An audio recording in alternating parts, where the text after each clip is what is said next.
Little did she know, her career was so dangerous and will cost her life.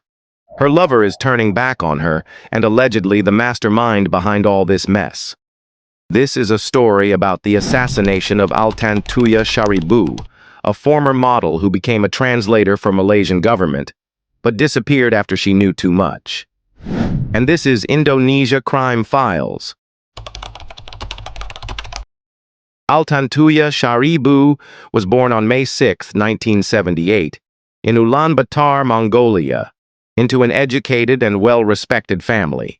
Her father, Dr. Shaariibuu Saitev, was a renowned forensic scientist and professor, while her mother, Altantuya Sanja, worked in the medical field. Altantuya Shaariibuu grew up in the 1990s Ulaanbaatar during Mongolia's turbulent post-Soviet transition and in a relatively privileged environment, attending good schools and learning multiple languages, including English, Mandarin, Russian, and French. Unlike many of her peers struggling through economic reforms, the bright, multilingual teen stood out for her confidence and worldly ambitions, quickly mastering multiple languages while developing a taste for foreign cultures that hinted at her future globe-trotting life. She was described as intelligent, ambitious, and adventurous, with dreams of working internationally. Friends remembered her as a vivacious, socially gifted young woman who began working as a translator while still in her late teens. After completing her education, she traveled frequently, working as an interpreter and translator, skills that later brought her into contact with powerful figures. Altantuya was employed as a translator by Abdul Razak. Abdul Razak Baginda is a Malaysian political analyst and close associate of then Deputy Prime Minister Najib Razak. The two began a romantic relationship affair in 2004. She was known reportedly accompanied Baginda on trips abroad on many occasions. She was said also accompanied Abdul Razak on business trips, made on behalf of the Malaysian government that involved controversial defense deals including to France, where she allegedly assisted in negotiations related to Malaysia's purchase of Scorpène-class submarine, a deal worth €1 billion that later became embroiled in corruption allegations. However, their relationship turned sour. According to court testimonies, she filed a police report hours before she went missing. On the police report, she described Abdul Razak as her boyfriend, but also admitted that she tries to blackmail him by demanded money from Baginda. It was possibly as a compensation for her role in the submarine deal, or as part of a personal dispute. Some reports also suggest she had sensitive documents that could implicate high-ranking officials in corruption. On October 18, 2006, the 28-year-old Mongolian translator was abducted near Abdul Razak Baginda's home in Kuala Lumpur. Witnesses reported seeing her arguing with Baginda's associates before being forced into a car by two men.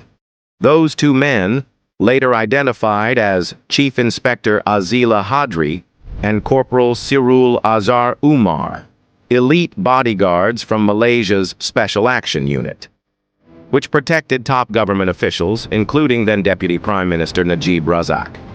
3 weeks later, her remains were discovered in a forest near Shah Alam, blown apart with military-grade C4 explosives, a method so extreme it suggested a professional cover-up. Forensic evidence showed she had been shot in the head before her body was destroyed. Investigators said she pleaded with her abductors to spare the life of her unborn child. The other gruesome details fueled suspicions by the people that this was no ordinary crime but a state-linked assassination. The trial began in June 2007, became a national sensation. Prosecutors argued Baginda, which a close associate of Najib Razak, had hired the two officers to silence Altantuya over her alleged blackmail threats linked to Malaysia's €1 billion Scorpène submarine deal with France.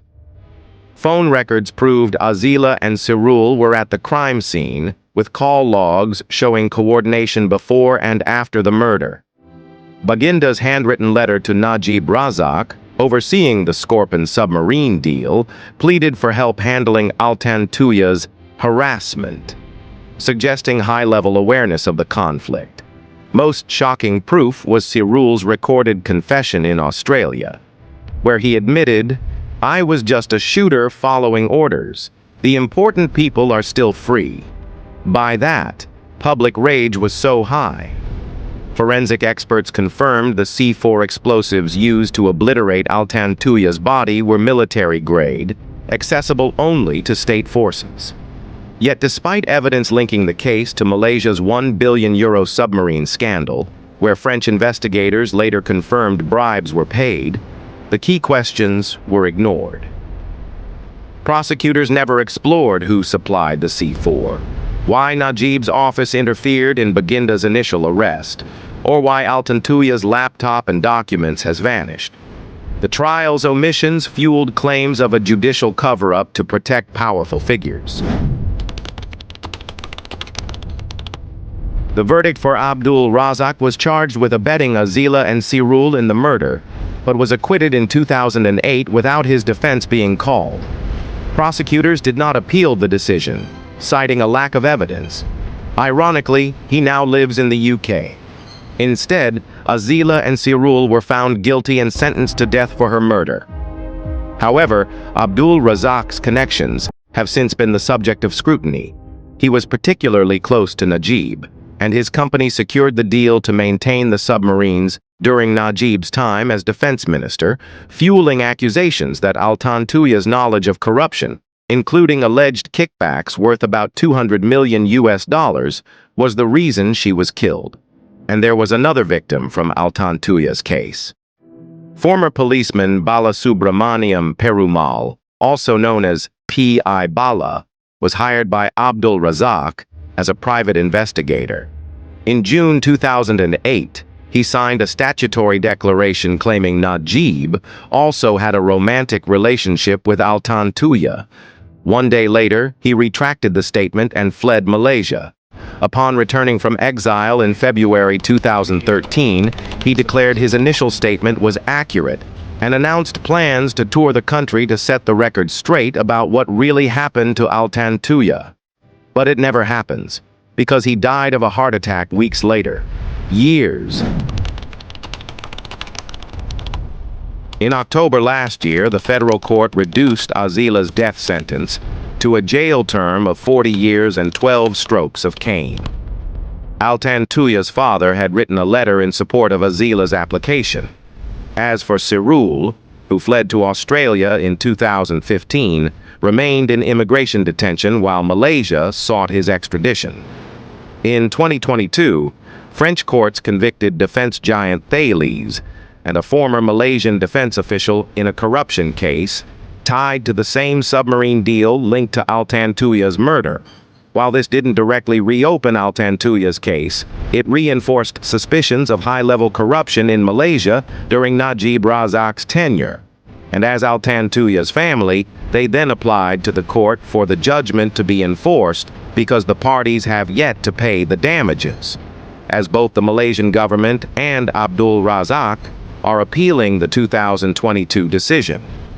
The High Court ordered them to pay 5 million ringgit in damages over her death.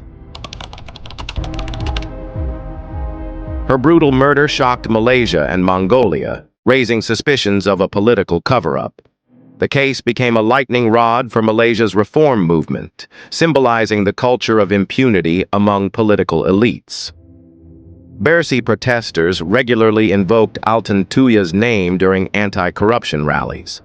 Despite convictions of 2 police officers linked to Najib Razak, many questions remain unanswered, particularly regarding who ordered her killing and why. To this day, the unanswered questions about C4 explosives procurement, missing evidence, and political interference continue to haunt Malaysian politics, making this far more than a murder case, but rather a defining scandal of an era.